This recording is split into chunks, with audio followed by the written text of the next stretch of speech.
Every adversity, we can use it as a way to cripple us or to really challenge us to rise up. Is there something that you can switch that maybe you have done when you walk into those rooms and use that more as a superpower? Yeah, I think it's preparation. Going into a room prepared. Part of the reason, Candy, that we get that kind of response that they don't expect too much is because too many women have gone in before us and they weren't prepared. So then, we almost get judged for what others did before us. Yeah. And, we're so much more than how we look.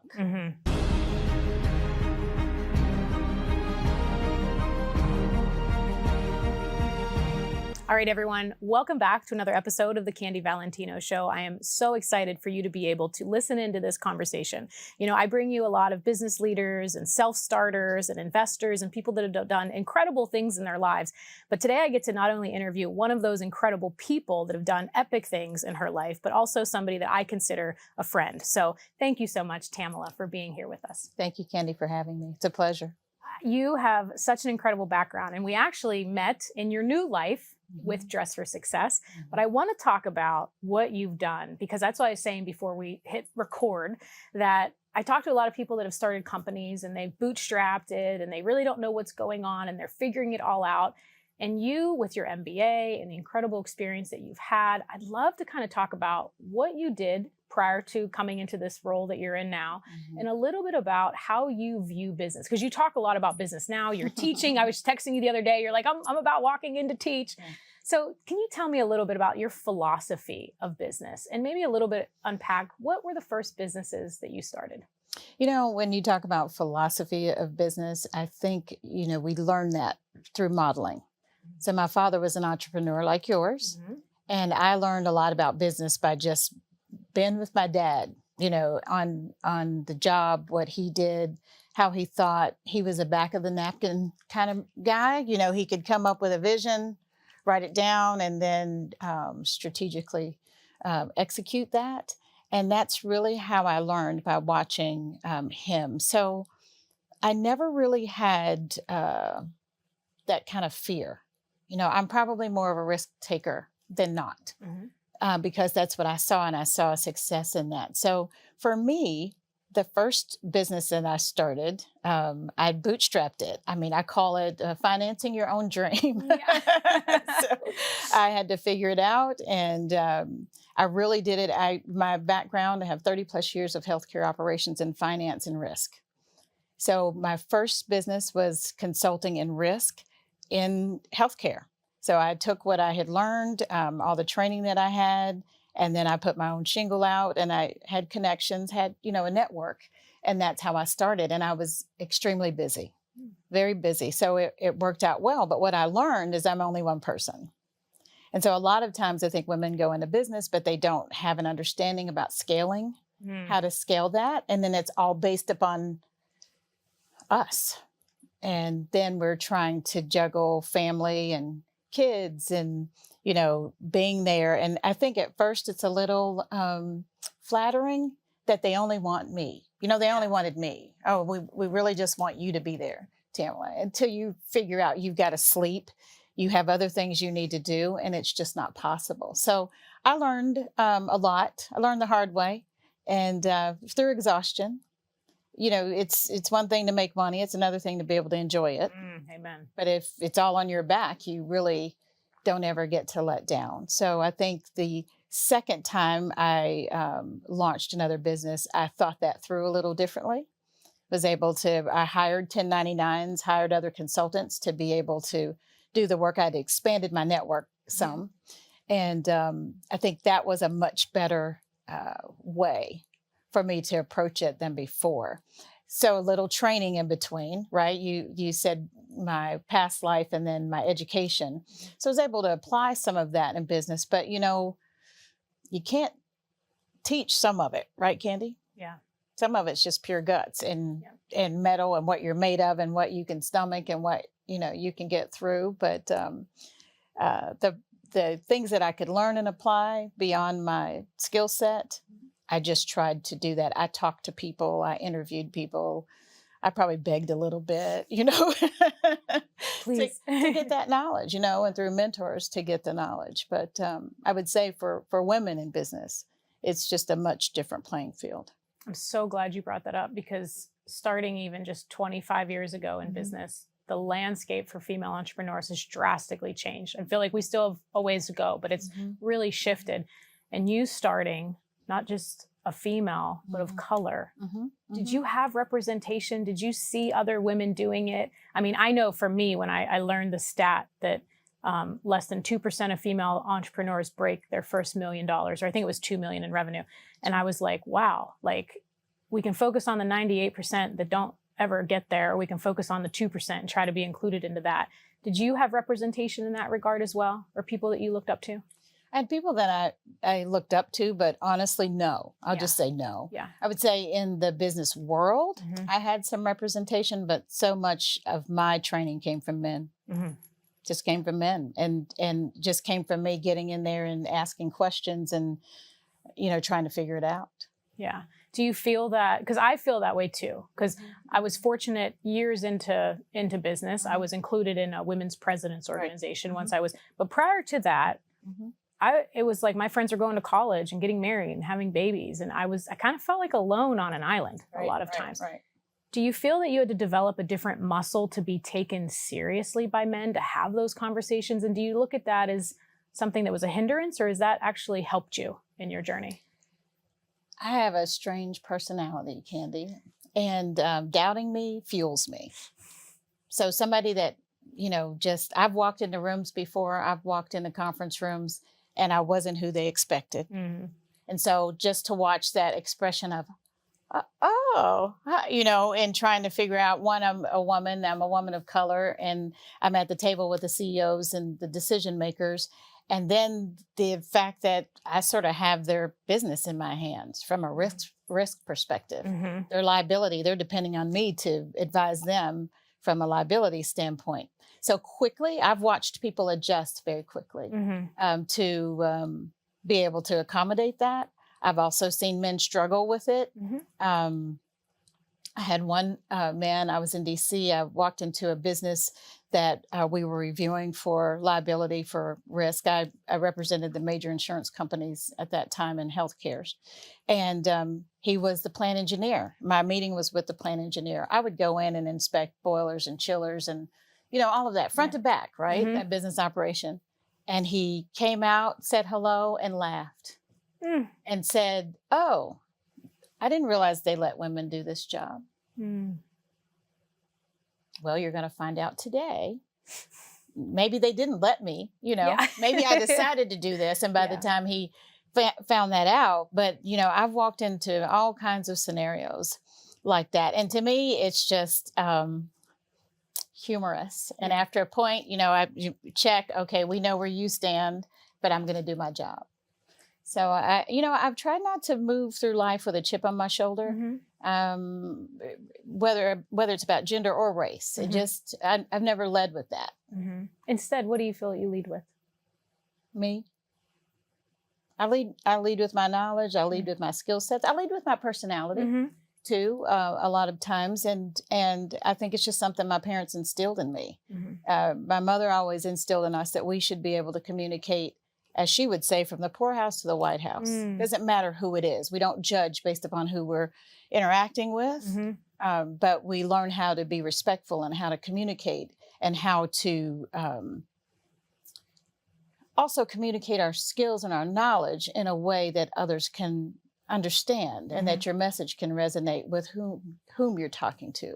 So I think I'm always conscious of that. I'm conscious of that in a room.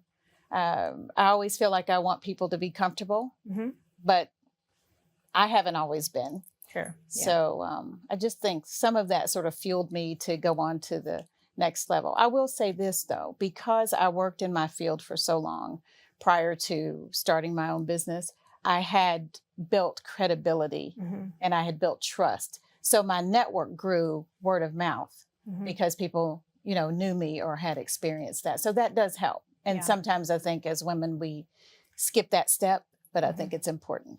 Do you think that being, you know, I feel like sometimes when you walk into a room, people don't expect much from you, right? Like, it's kind of like that. Like, do you ever feel that along your journey? It's just like, And so I feel like we could either use that as a crutch or a superpower. You mean like, isn't she cute? Yeah, right. Oh, yeah. she's so Like, pretty. oh, yeah, really? who's your husband? Oh, Yeah, right. I've had that too. Yeah.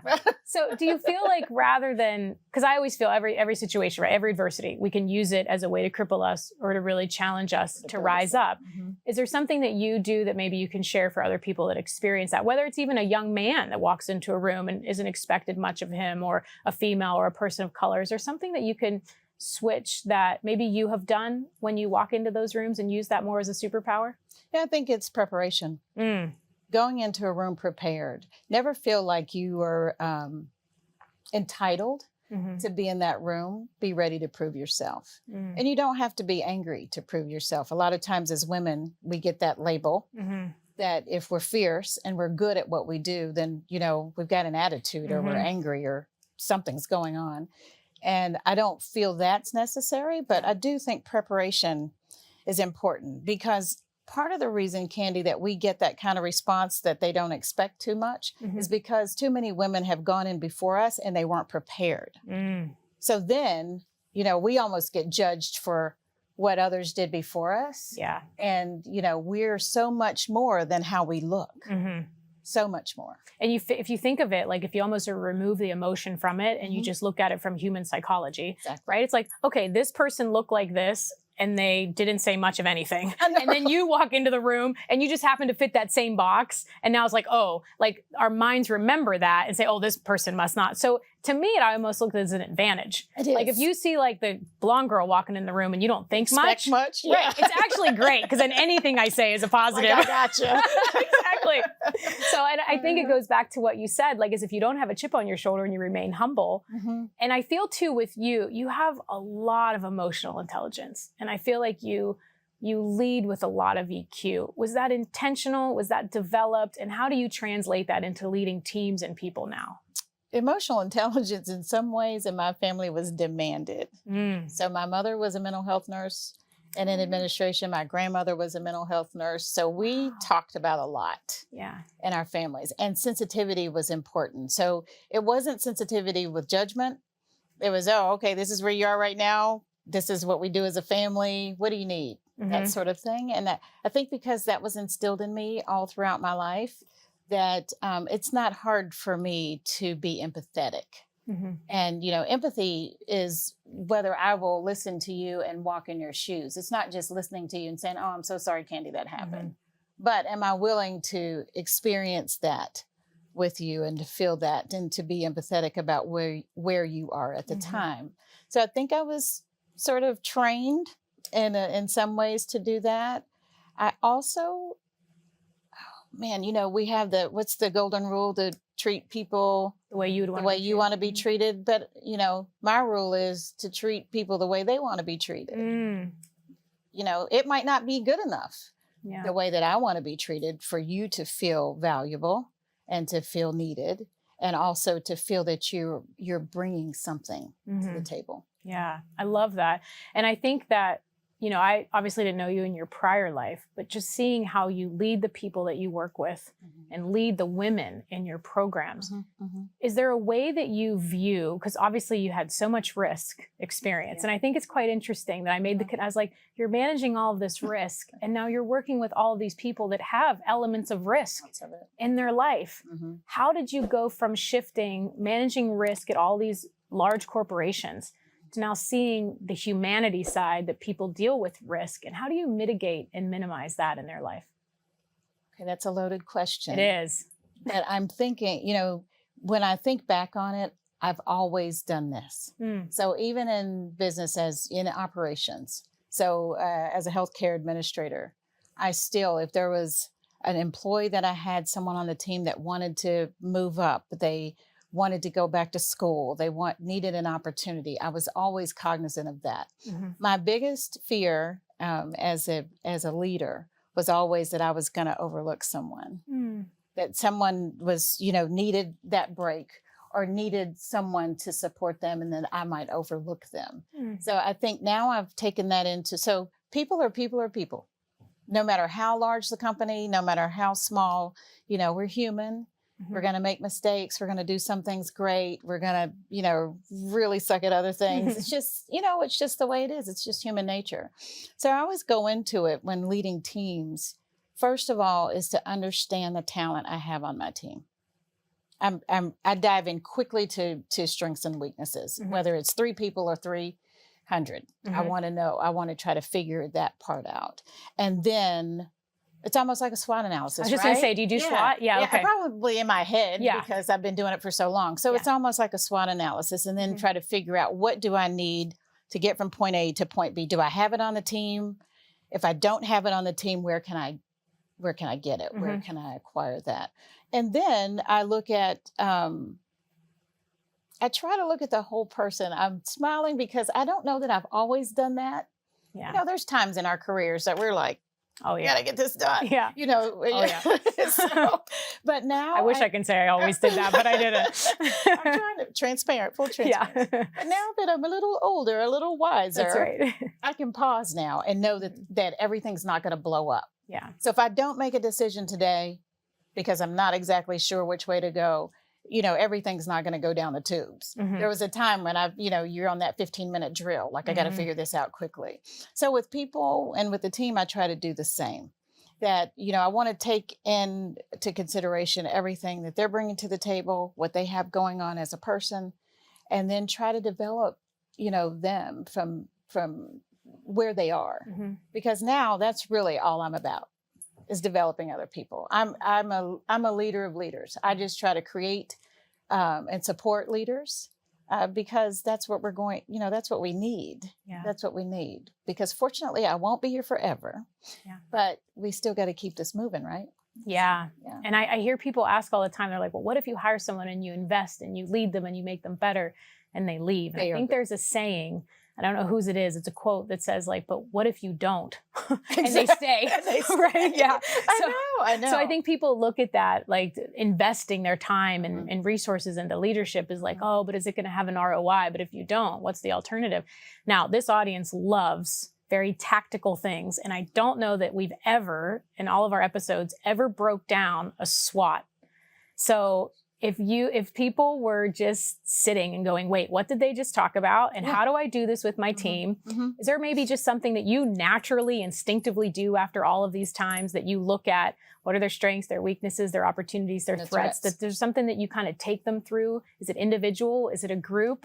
You're laughing. This is going to be good. Oh, you're making me work today. It's all good. It's all good. So I do a SWOT analysis in my head, but I also do it on paper. Okay. So if I'm coming into a new team, part of my my former job is, you would have called me a hatchet man. Oh. So I was licensed in a corporation. So if someone got fired, left, whatever, Tamala, we need you to go into clean it. If their numbers were bad, if performance was poor, customer service was poor, I'd get sent in to clean that up. So not literally hatchet as in firing everyone, but changing it, changing the culture quickly or changing the environment quickly. So I go into every business just like that. So thinking, what are the strengths? What are the weaknesses? What opportunities do we have? And what are the threats? And I usually look at threats based upon a 90-day assessment. And I would say probably, Candy, I go in on a 90-day assessment in my head. So I usually can draw a diagram. And then when I interview the team members, I'm writing down, these are strengths. This might be a weakness. I'm not sure. You never know what your weaknesses truly are, unless it's something toxic that you pick up on quickly, until you've assessed your whole team and your operation. Yeah. Because what I feel might be a weakness may be a strength. That employee that always has an opinion, always wants to tell you what they think, always wants you to change what you're doing. You know what I'm talking about. Initially you're like, I don't want to deal with this. But then you find out that's actually a strength, because you really need either their historical information or you need some of their expertise, and they need to be coached. So some things after the SWOT analysis, then I can make some assessments and then decide how I want to coach the individuals, and then how that will roll up to the team. And then do you take time when after that, like, and have you just coaching them and encouraging them? And how do you kind of like develop? Because I think this is, people can do well in business on their own, but at some point it's people tough. and processes. Yeah, like exactly. if you want to grow, like you gotta, it's people and processes at the end of the day. Yes. So, and accountability.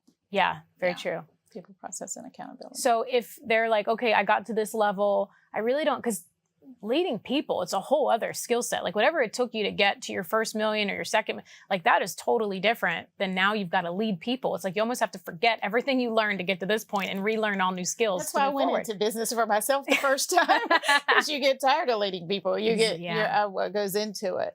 But I do think that that you have to set a pace, I think, for that. Because to answer the first part of your question, yeah, you hate to invest in someone to lose them.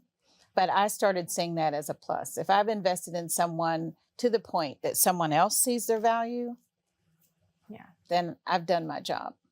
So I just learned to look at it that way, because if not, you get your heart crushed every time somebody leaves you. And when you're in business for yourself, that can take you down in about 6 months. Wouldn't you agree? I 100% It's a agree. spiral. You take it personally. You do. Until you have your reps in. Then you know it's not personal. It's more about but man, in the beginning, you take it personally. Like I've probably not made great decisions when it's something, you invested in somebody, you really lead them, you grow them, they're doing fantastic, and then they leave.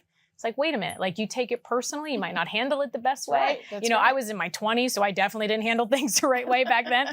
But I think that like now, like you said, with wisdom and experience, it's like you understand that you're actually giving that person, even if you have to let somebody go, you're giving them grace to go on their journey, and that not everyone's supposed to be in our lives forever. Sometimes it's just a season. And sometimes you have to be comfortable with saying, this is just not a good fit. Right. Not a good fit for you, not a good fit for me. Yeah. There's a way to fire people without demoralizing them. Yes. And there's a way to coach also without being critical at a personal level. Mm-hmm. But you do have to coach on performance. Mm-hmm. And I think that takes some honesty. Now, you said you can fire people without having to, dehumanize them. And I definitely have learned that in a very kind way. I actually just let somebody go not that long ago, and actually really loved her as a human, but we're just going in a different direction, and was able to like help her find something else and get her situated. And it was way more work, but it was a much better feeling than in the past. Mm-hmm. Is there a process or something that you look at that, the way that you do it, to make sure that you're able to still kind of have those friendships, if you will, or connections down the road? It all depends. Yeah. For me, I always, as an operator, I had zero tolerance areas, because I don't go to jail for anyone. Mm-hmm. So I don't do fraud. Yeah. I don't, I have a joke in my shop, and I always have, it's like, I wear orange, but not that shade. And I don't do stripes this way. That's right. So if you're going to do something that's immoral and illegal, then I don't mind firing you. I can do it easily. Mm-hmm. If you're doing something that is against other people in a way under a business name that I'm associated with, that we know is inappropriate, I have no problems. And I don't want to be friends afterwards. Yeah. Because that was a moral decision that you made.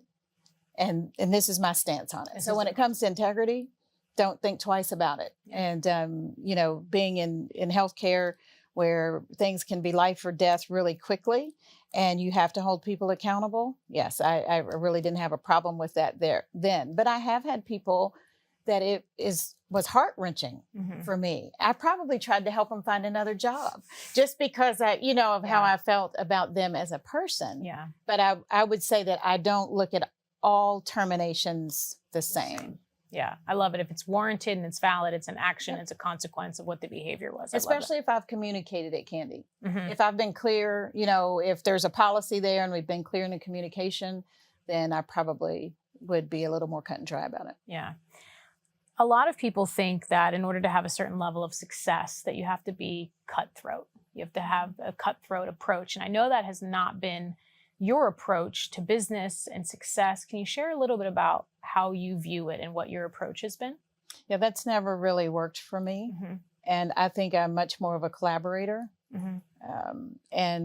Cutthroat to me sort of comes back to bite you at some point. I totally believe that what goes around comes around, and how you treat people will come back to you. So I have never approached business any differently than I have relationships, from that standpoint that I want to move with integrity, want to move with honesty.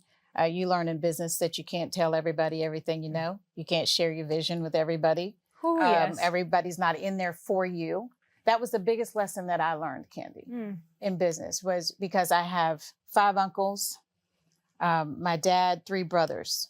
So I was always insulated from that perspective. And so having that male perspective on my life, I sort of went into business thinking and went into the world thinking that people were for me. You know what I mean? That everybody's, on your team or supporting you or rah-rah behind you. And then I learned that some of those rahs had a knife in their hand. Yeah. And I had to learn it fast, to the point that I had the conversation with my dad. I told my dad, I said, Dad, you taught me to be a good girl. You taught me to be polite. You taught me to say the right things, but you didn't teach me to fight. So now I'm here and I feel like I've got to fight for myself, and you didn't teach me to do that. He said, I didn't have to, you know how. He said, it's automatic. And it was, in a lot of ways. I think what I wanted was permission to do that. So I don't think you have to be cutthroat to protect yourself, protect your business, or, to fight for what you believe in. Yeah. Oh my gosh. When you said about not everyone's for you, I often think like your idea, like whether it's to start a bit, whatever it is, like whatever goal, dream, it could be to, exit your business and just go live at the beach or start your family, whatever it is. Yeah. Right. Whatever it is, I feel like those dreams are so critical in their infancy. And I see so many people going out and announcing what it is that they want to do, when really what you should do is talk less and do more. Right? Like, I think that fragile infant of an idea is the most critical when somebody comes along and says, who do you think you are? You can't do that. And then you start to second guess yourself. Absolutely. And so like most people aren't like us that use that as fuel. Like that's the best thing for me, is there's someone to tell me I can't do it. Because then I'm like, oh great, now I got to go do this just to prove you wrong. Exactly. And faster. I got to Yes, exactly. Too. I got to do this in 30 days now. So it's like, I totally, but some people that'll help, that'll make them spiral. They won't do it. And so I think it's more important to keep that close to your heart, go get the results, and then talk about your results once you've actually accomplished it. Exactly. So I love that. Can you talk about, obviously you're in healthcare, you're doing all of this, you had all of this business experience, you're working at, the college and teaching, and then all of a sudden, Dress for Success comes along and says, come run all of this for us.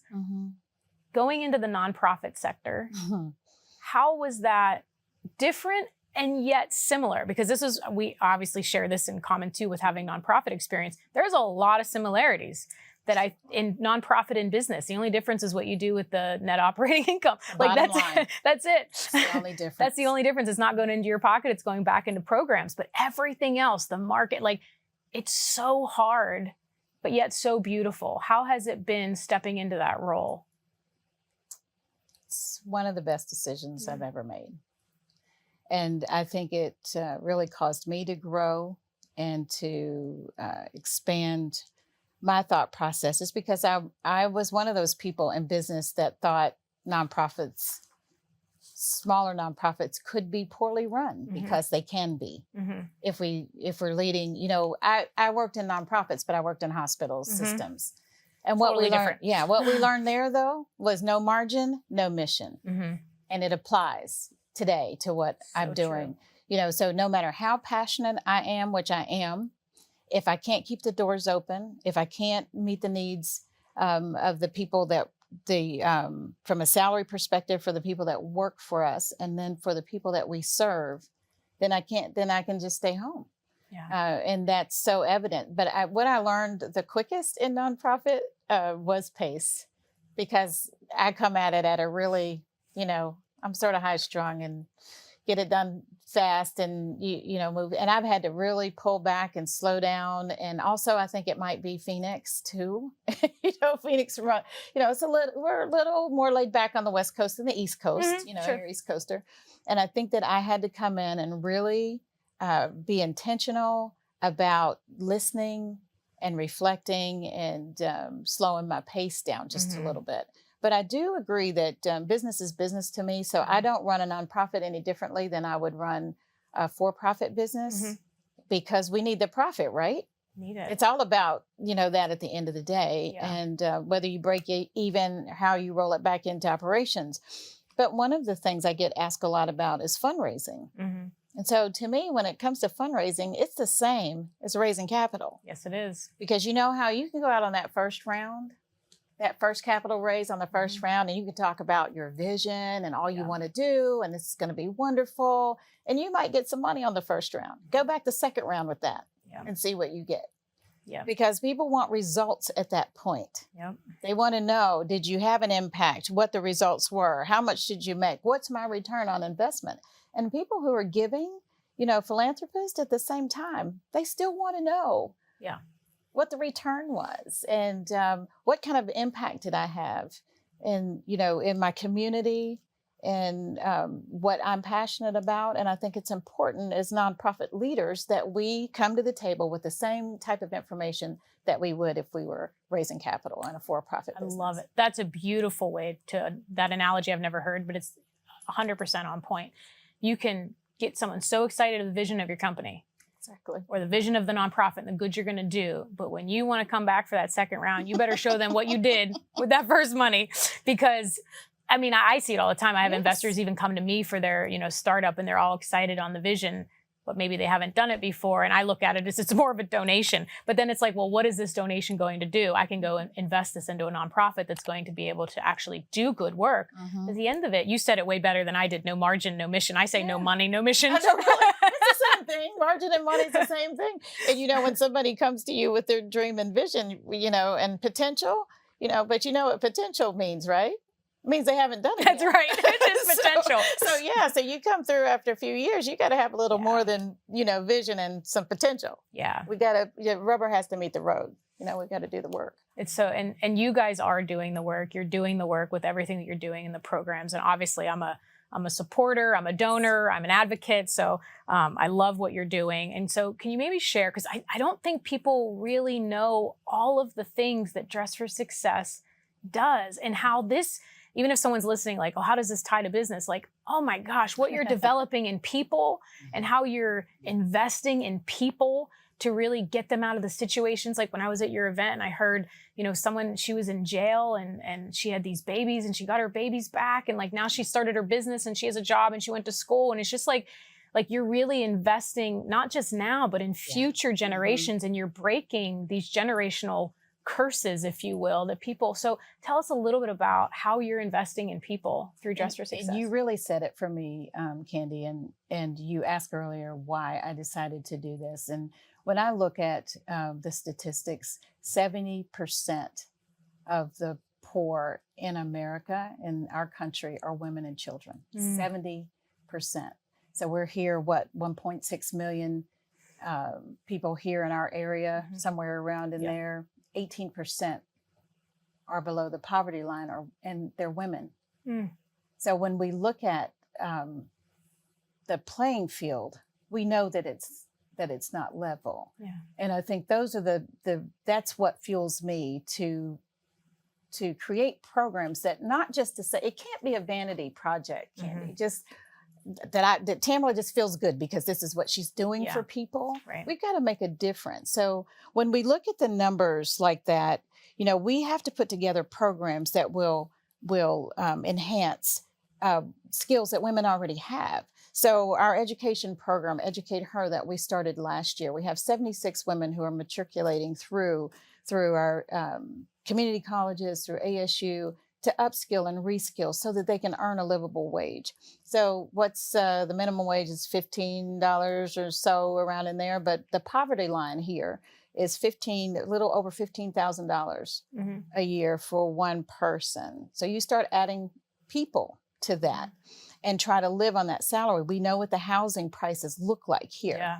So if you make $1,000 a week and your rent's $1,000 or more, you're already behind the 8 ball before you can even get started. So what we're looking at is programs that women can come out making a livable wage, and industries that are non-traditional that we can get women into.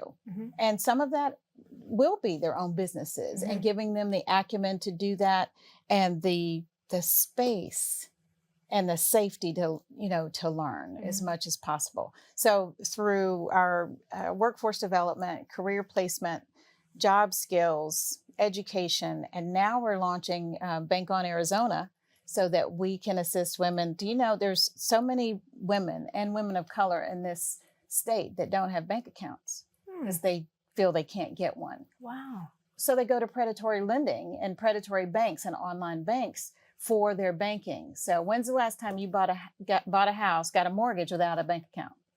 Can't do it. Never. Because you can't do it. Wow. So if we continue, we will never break the cycle of poverty if we are not intentional about steps to get there. So if we tell people, oh, well, we'll just put your money on a card and we'll just give you this card and you can use it as you need it. You don't have to have a bank account. Are we breaking the cycle of poverty? Or are we feeding poverty? Right. Feeding. I know that's, using that word, but you know what I mean? Or are we perpetuating poverty?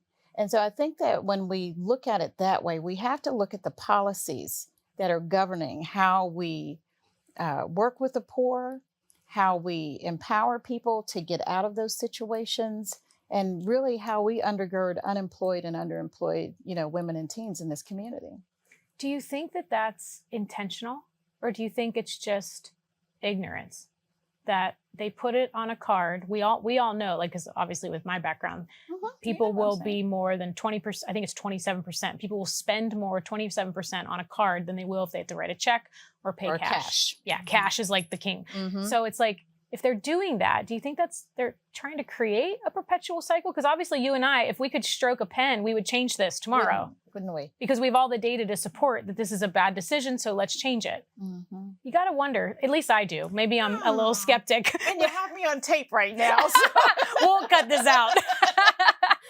But I think when we perpetuate poverty, what we're doing, though, is we're ensuring, though, that we have service jobs filled. And think about our own creature comforts. Yeah. So you're going to always push people or keep people in certain level jobs, because when they rise above that and they can make more, then what does that do? It takes them out of those roles. There's a reason that women bore the brunt of this pandemic, because we were working 80% of the service jobs. So we're on the front lines, people of color, bus drivers, healthcare workers, maintenance workers, housekeepers in hotels and all of that. That's who died first, because you can't stay at home. You can't mask up and stay at home in those type of jobs. You have to go because you may not have vacation time. You may not have insurance any other way. So what do? You go to work. So when you say, is it intentional? I don't know if it's intentional, but I think it is habitual. I think it's a habit that we've had, for a long time.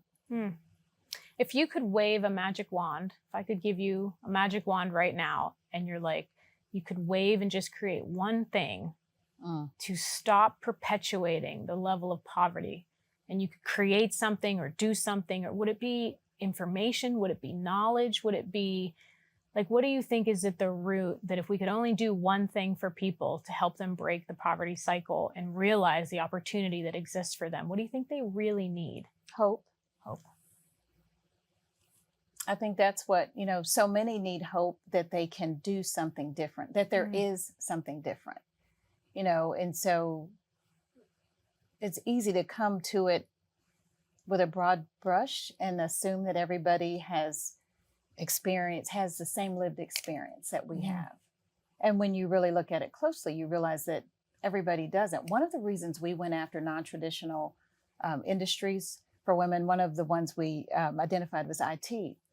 And we did a survey and asked women, what do you know about information systems or programming or anything like that? I didn't know there were jobs for me there.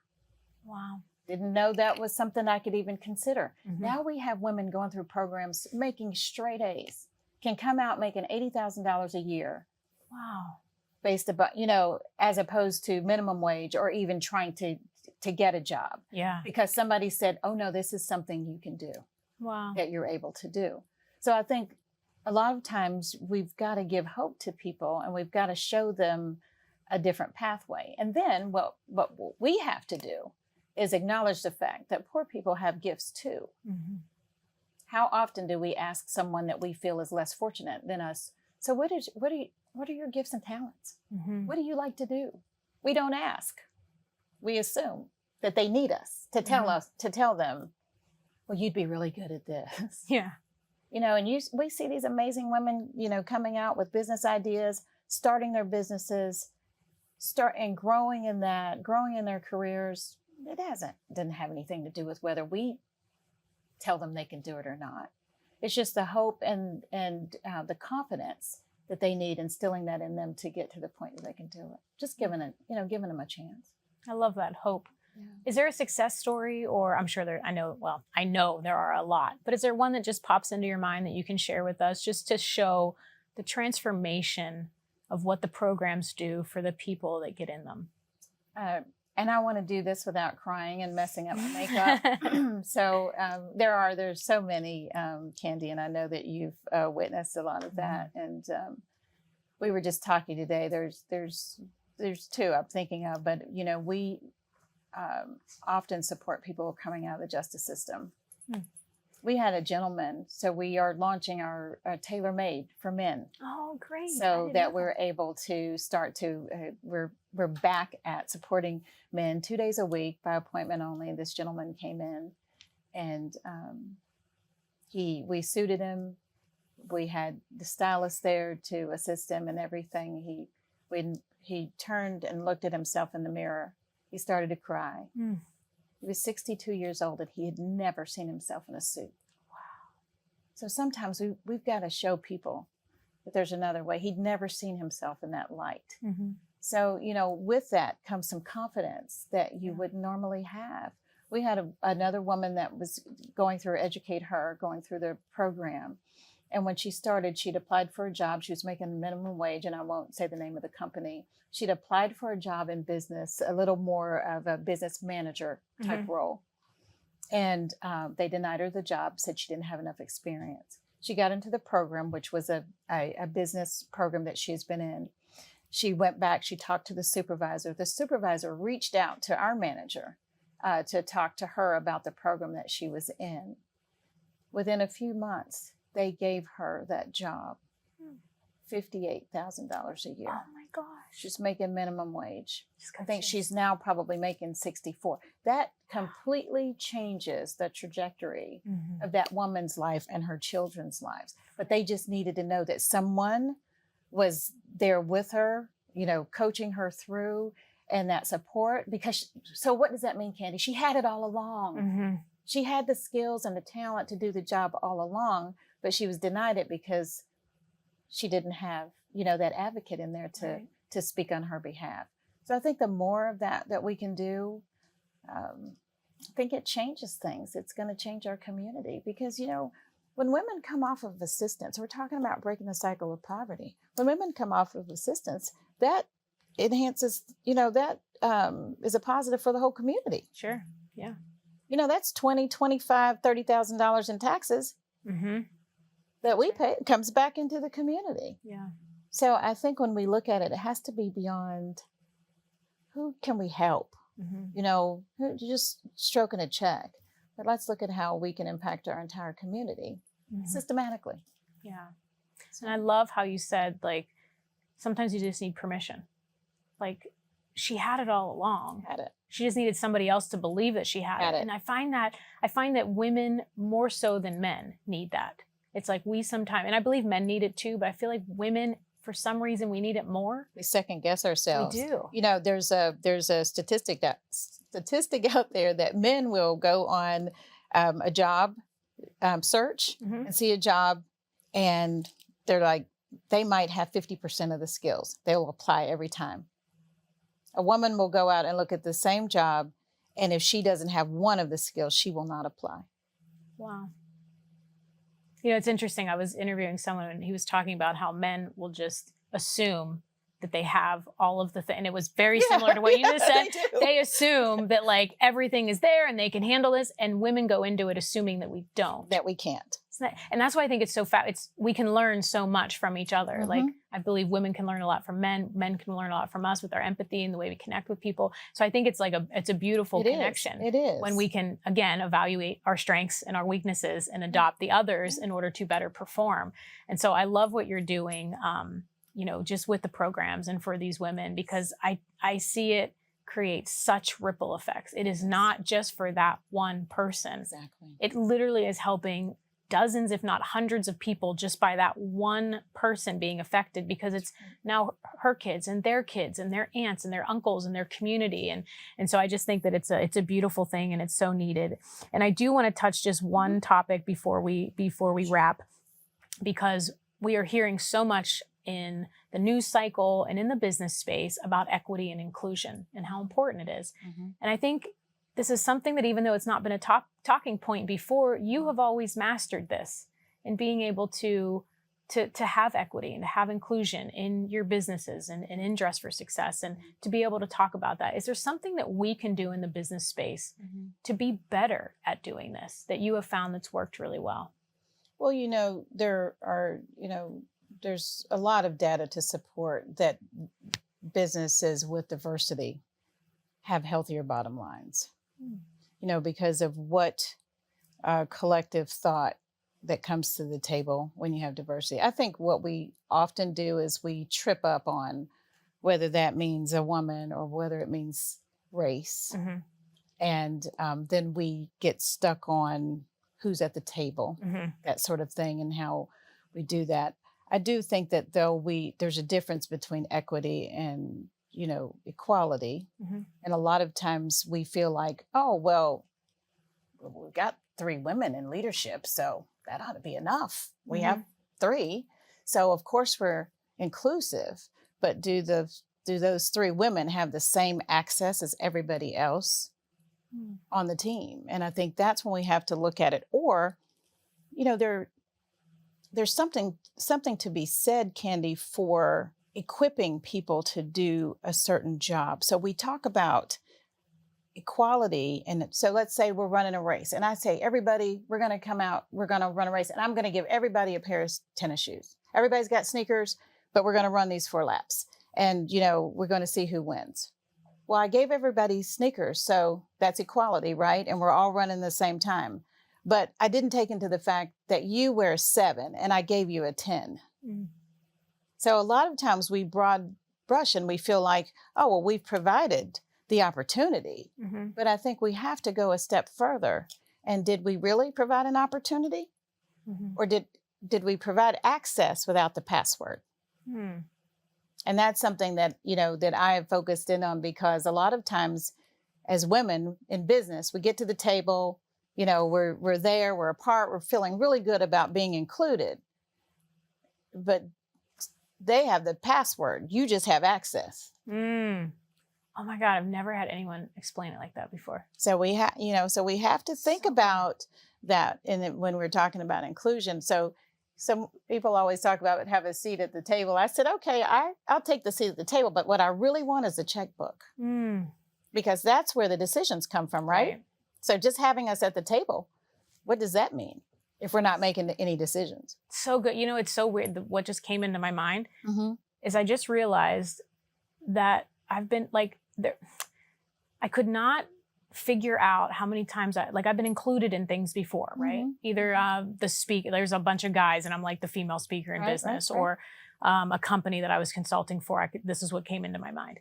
And I remember thinking, okay, wait, I'm a female. I'm here with all these guys, but I almost feel like I didn't get the right to make the same level of decisions as the bros club. Does that make sense? And I never quite I couldn't quite like rectify that in my mind. Well, okay, but they hired me and I'm here. but it's like, they're just always felt, and I never wanted to feel like lack. So I never wanted to look at it in a negative way. Mm-hmm. But I think you just so beautifully explained what I've experienced before, but I couldn't quite put my finger on it. So that is the equity piece. Because, you know, and as a Black woman, I've often been at the table. Yeah. Because they needed me at the table because, you know, I'm what they call a twofer. So you have a minority and a woman at the same time. So we check a whole lot of boxes when I come in, right? Right.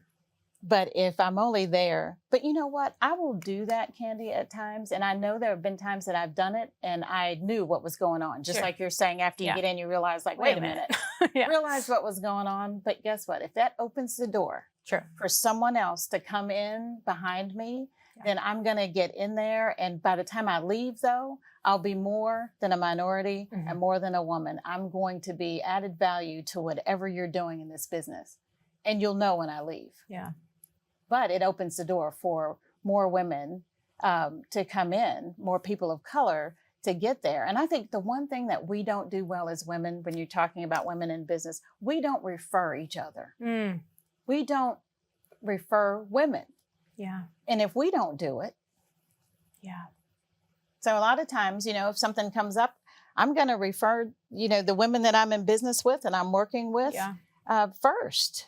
Yeah. And so I think that's another way that we can include more women in what we do. We can include more people of color in what we do. We have to be intentional about it. It's not, we won't just automatically do it.